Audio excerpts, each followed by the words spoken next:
శ్రీ గురుభ్యో నమః. శ్రీమతి రామానుజాయ నమః. శ్రీవాస్తు ప్రేక్షకులకి నమస్కారం.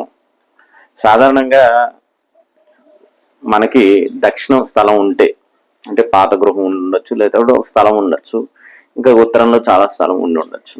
అంటే మనం ఇటీవల ఒక గ్రామంలో చూసిన గృహం గురించి చెప్తున్నాం. అంటే మన ఆలోచన, మనం ఎలా నిర్మాణం చేసుకునేటప్పుడు సంప్రదించకపోతే ఎటువంటి ఇబ్బందులకి మనం చేసుకుంటాం అనే దానికి.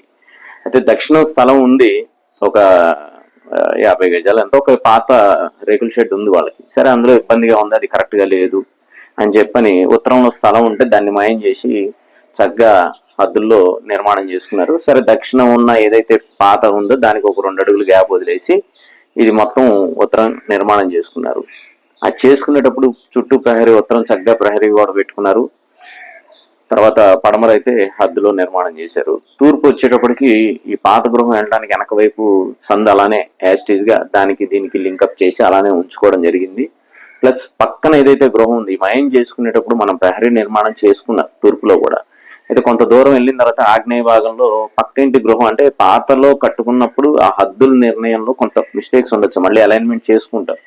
కానీ నిర్మాణం చేసినప్పుడు మనకి ఎలా ఉంటే అలా కట్టేసుకొని, ప్రహరీ ఎలా ఉంటే అలా కట్టేసుకొని, వెనక అది బాగాలేదు కదా అని చెప్పని మనం నిర్మాణం చేసుకున్నప్పుడు అయితే అది తొలగించుకొని పూర్తిగా అక్కడి నుంచి నిర్మాణం చేసుకుంటే ఒక పద్ధతి ఉంటుంది. అలా కాకుండా దాన్ని యాస్టీజ్గా ఉంచేసి ముందు ఇది నిర్మాణం చేసుకుంటే ఇందులో బాగుంటే తర్వాత దాన్ని ఏం చేద్దాం అనే ఆలోచనతో అది అలా చేసుకున్నారో మనకు తెలియదు. శాస్త్రపరంగా కావచ్చు, లేదంటే అసలు ఆ విధంగా, అంటే దక్షిణ భాగంలో గనక మనకి స్థలం ఉండి లేకపోతే పాత గృహం ఉండి దాన్ని అలానే ఉంచి దానికి ఉత్తర భాగంలో నిర్మాణం చేసుకోవడం అనేది మంచి పద్ధతి కాదు.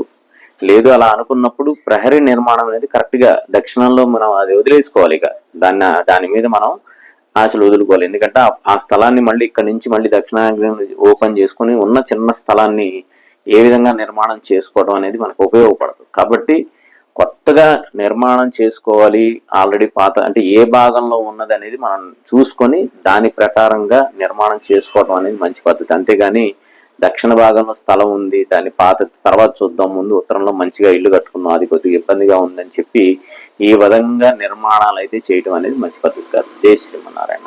వాస్తు సంబంధించి మరిన్ని విశేషాలు తెలుసుకోవడానికి, మీ ఇంటి ప్లానింగ్ మరియు వాస్తు సమస్యలు తెలుసుకోవడానికి మా ఛానల్ సబ్స్క్రైబ్ చేయండి, లైక్ చేయండి, అలాగే షేర్ చేయండి.